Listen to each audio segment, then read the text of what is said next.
Hello. Now we've seen crawling, rolling. That's just after a gig at the weekend. And now, we're on week 7 of our child development series, and we've made it to another major milestone. It's all about walking, Tommy. It's all about walking. Ollwyn Moran, child development expert and founder of Cognikids, joins us with her gorgeous little niece, Hazel. Hello, Hazel. How are you? Ollwyn, walking. So we're talking what sort of months here at the minute? Because I know both my 2 kids, Emma was quite fast into walking, Jamie really slow, at like 16 months. Yeah. And we were all wondering, is he ever going to walk? Yes. Yeah. So this is obviously a question you would hear a lot from parents. Yeah, absolutely. And walking can occur from 9 months right up to 16, 17 months of age. Okay. The average age for walking is about 13 months. So that's when they're doing that independent locomotion completely on their own. The thing to remember is that it doesn't just happen. You want that? It doesn't just happen by itself anyway. So if you, I suppose, kind of the thread that's been through all of our series so far is that there's lots of little kind of build-up bits that go into each of these developmental stages. It's all about encouraging your child onto the next stage. So how do you encourage your child from the floor, we'll say, to standing? Exactly. So there's kind of 3 phases, really. So there's the pull to stand. She likes your nail varnish. You like that? There's the pull to stand, then there's the cruising, and then there's the actual walking in itself. So they're obviously crawling. So pull to stand, pull yourself up. Pull to stand. So, well, pull to stand has kind of a couple of phases in it. So when we were talking about the crawling, if you remember, and I was saying to you about using the cushion, putting some toys on the cushion to get your little one up on kneeling. So you've got the kneeling play, and then you can have, so you can encourage, she just wants to eat everything. Eating like a mad joke, bless her. So encourage your little ones then into kneeling play. So you can literally like help support them and get them into that kneeling phase there. Oops, we took your little legs under here. To try and encourage it, because like it will happen naturally, won't it? Well, not necessarily. No, it won't. So really. Don't always take these things for granted, but it's always better if you have, a little bit of knowledge about, the stages involved. You can keep an eye on it. You can kind of work on it. Sometimes it's the setup that, if you're trying to get your little one to kneel, maybe if they're on a wooden floor or tiled floor and it's slippy, they can't actually, sit in or, be in the kneeling position. But then you want them to progress from the kneeling to the one knee. So that's like a half kneel. Okay. So rather than get Hazel to do it, so it's literally where the little one is kind of, they start to play like this. So they're on the floor, they're playing away. You're getting them, playing on a higher surface here. So we can progress from your sofa cushions. Tommy, I might get you to just pop that there. Okay. Over to something like this. So if you've got like a little ottoman or a poof or something. Let me bring this over here. Thanks a million. My fabulous assistant. Now. So, so then if you've got something like this that doesn't have hard corners on it, like maybe an ottoman coffee table or something like that, where you put the toys up and they're higher. So or obviously, a sofa. Or the sofa. Or the sofa, exactly. Yeah, and you encourage them then, so that they're leaning up, they're playing against here. The whole point of the one knee is that actually, they're starting to get weight shifting. So they're moving, they're starting to understand that actually now, gravity, we're working against it because, again, we're moving up from the floor, away from gravity. So it's all about the one-leg balance, working that vestibular system. They're getting in that proprioception feedback as well, so that they know where they are in space.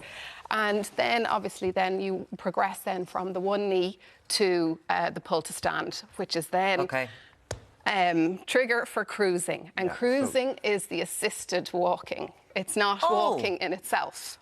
So kind of it's where they will use something like this to walk around, or the sofa, or legs, whatever, they use something like that, or you're holding them and helping them. That's called cruising. It's not independent walking. Gotcha. So that's the next phase. So the pull to stand is important. It's building that strength. So again, I've been talking a lot about building that core strength and flexibility, and if they don't have that, they're not going to be able to you know, be able to pull themselves up. So all of this is really very much like a little workout on the floor to get them into the upright movements. Okay, there's something over here that I would have my mother was a childminder for a time, and they were always in our house, do you know, because, you know, you knew where the child was when they were a baby.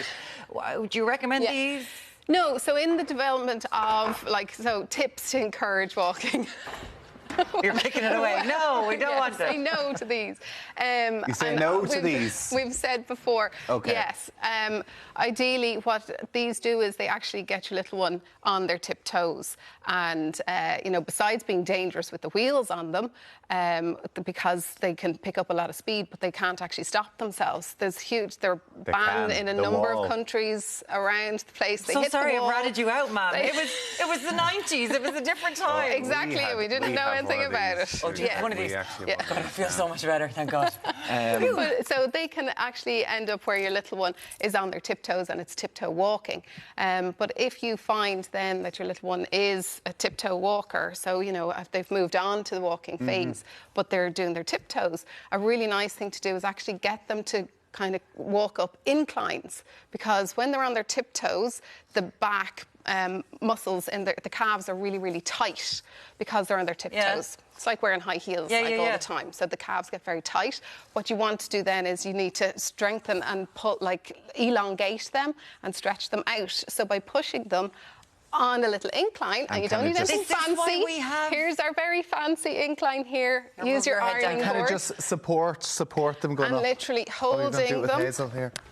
Yeah, so I've just put the cushion there because obviously there's a little ironing board piece part of it, but you would literally hold them, and when you're encouraging walking, you hold them by the trunk as opposed to by the hands, because again, the hands encourages them to kind of lean forward. Okay. So if you're supporting by the trunk, and then you literally just get them to like walk up that incline. So good girl, Hazel. You've really nailed that this morning. Well done. I couldn't even see if her feet were on it.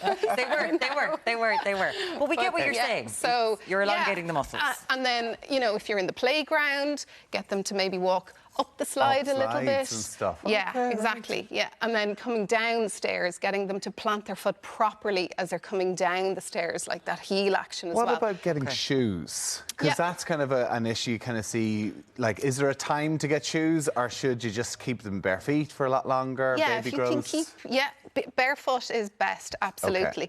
So the soles of our feet have the highest density of neurons in them. So there's a huge amount of feedback and input going into the feet and up to the brain. So really, when your little one, you're always looking at me like as if I'm saying because I'm just sitting there going like, this is rubber. Like, I can't feel anything at the bottom of these from years of wearing heels. But it's shoes, because you're kind of wondering, like, are there good quality shoes out there? Should you be spending the extra money on kids, particularly when they're learning to walk? Yeah, it's really important. So really, when they're learning to walk, if they're in barefoot for as long as possible, that's really important, because actually it helps to give that kind of proprioceptive input. It also helps them understand how to move different toes to maintain balance, which is really important. And if you put them in a really thick, kind of heavy soled shoe, they don't get that input. They can't. So it's really hard to get them to understand. So they might very look soft, cool, but flexible. at the same, it's not good. No.